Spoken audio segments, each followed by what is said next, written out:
Ceci est une émission payée par l'heure de la bonne nouvelle.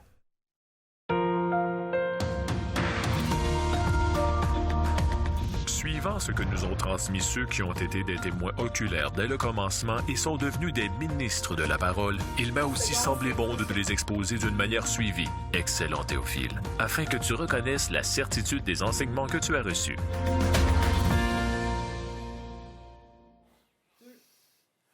Bonjour et bienvenue à l'heure de la bonne nouvelle. Nous poursuivons cette aventure merveilleuse à travers l'Évangile de Luc avec François et Jeff. Et aujourd'hui, on va découvrir un nouveau personnage qui apparaît dans l'Évangile. Il s'appelle Jean-Baptiste. Et Jean-Baptiste a amené, à cette époque-là, on va le voir dans le texte qu'on va lire, mais il a amené une notion, il a amené le peuple à la repentance. La repentance, c'est devenu quelque chose de très important à partir de ce moment-là en Israël, parce que le Messie n'était pas tellement loin. Et la notion de repentance, juste le mot repentance, c'est un mot qu'on entend pratiquement jamais dans la conversation de tous les jours, mais ce mot-là est porteur d'une vérité très importante, François. Oui.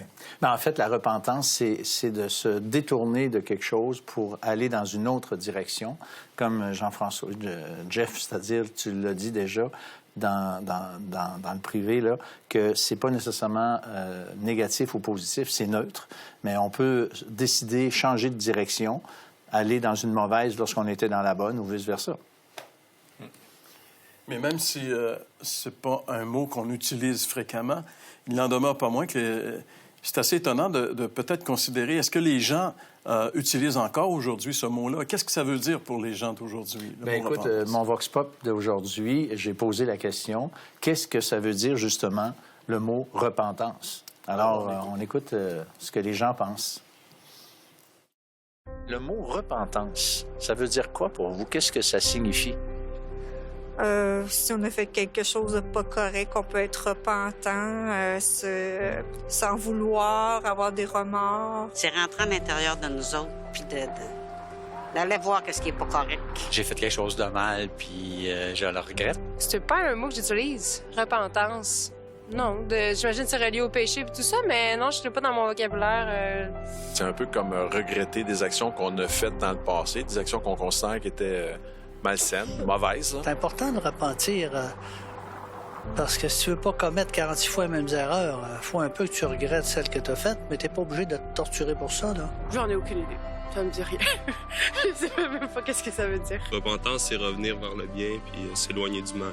Ça veut dire de reconnaître qu'on est pécheur sur la terre pour toute notre vie, mais que Jésus nous aime malgré nos péchés. Il semble y avoir une espèce de, peut-être, confusion entre le regret et la repentance, comme si, pour les gens, en tout cas, pour quelques personnes que j'ai écoutées dans le Vox Pop, c'est la même chose. Ouais. Mais est-ce que c'est vraiment la même chose? Il peut avoir du regret quand quelqu'un réalise qu'il s'est trompé et qu'il change d'avis, donc il se repent, il change d'avis sur une décision. Parce que tu as deux termes, pour les Grecs, il y avait méta, pour changer, là. Méta, main. Nous, de l'entendement. Là. Et puis l'autre, c'est méta, mélomai, de mélodie, les émotions.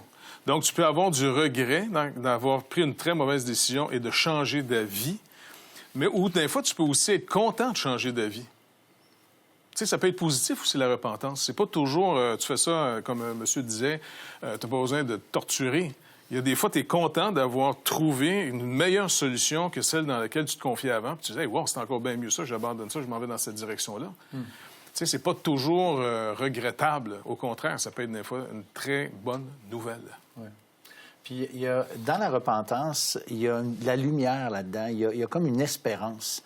Quand on se repent dans la Bible par rapport à ce qu'on est, notre indépendance vis-à-vis Dieu, bien, on peut arriver à un moment donné à réaliser que je quitte ça, je me repens de mes péchés, par exemple, mais je sais que la solution, moi, j'aime dire, c'est pas le pont de Québec, c'est-à-dire le suicide, mais le pardon que Dieu veut bien accorder. Alors, il y a quelque chose de très positif dans la repentance par rapport à l'avenir. Tu sais, il y a de la lumière. J'aime beaucoup cette idée qu'il y a de la lumière au bout du tunnel avec la repentance. On change, mais avec une direction où on est comme tu dis, il y a la joie là-dedans, il y a du plaisir. On a vu à travers les émissions que souvent, ce qu'on voit dans le Nouveau Testament avait été prophétisé dans l'Ancien Testament, c'est-à-dire c'est l'accomplissement d'une parole que Dieu avait déjà donnée. Et en ce qui concerne Jean-Baptiste, il avait été prophétisé que ce serait lui qui aplanirait le sentier du Messie. Donc, c'est comme si la repentance, c'était un prélude à autre chose qui doit venir. C'est une préparation, en réalité, pour autre chose. Donc, la repentance, si on croit que c'est vraiment, comme on l'a défini, un changement de pensée, un changement d'attitude qui peut nécessairement aller jusqu'à un changement d'habitude, un changement de vie, finalement, c'est pour qu'il y ait quelque chose au bout. Et Jean-Baptiste amenait la repentance afin que le peuple soit prêt à recevoir le Messie qui, lui, allait venir. Et lui allait apporter la capacité et la force de changer. Parce qu'on a bien beau vouloir changer. Combien de gens qui nous écoutent ont essayé par tous les moyens possibles d'arrêter de fumer, par exemple? Et tu sais, il y a des choses qui sont comme plus fortes que nous. On peut avoir un grand désir de changer. On peut même faire des efforts. Mais il y a des choses dans nos vies qu'on ne peut pas par nous-mêmes, seulement par nous-mêmes, changer.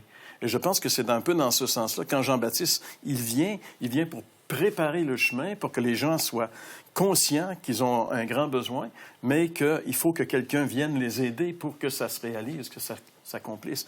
Et je pense que là, on a l'essentiel de l'Évangile, comme Paul pouvait dire qu'il avait prêché la repentance et la foi au Seigneur Jésus-Christ. Les deux marchent ensemble. Il n'y a pas de véritable conversion s'il n'y a pas de repentance et de foi dans le Seigneur Jésus-Christ. Donc, la repentance est très importante. Et encore une fois, on voit que c'est l'accomplissement d'une autre prophétie de l'Ancien Testament qui démontre encore une fois la fiabilité de la parole de Dieu. La Bible est la parole de Dieu et nous allons encore une fois prendre quelques minutes afin de laisser la parole à Dominique Angers qui va encore une fois nous aider à bien saisir la fiabilité des Saintes Écritures. On retrouve Dominique et Jeff dans un instant. Vous avez des questions ou des commentaires sur ce que vous venez d'entendre? Contactez-nous par téléphone ou réagissez sur les médias sociaux.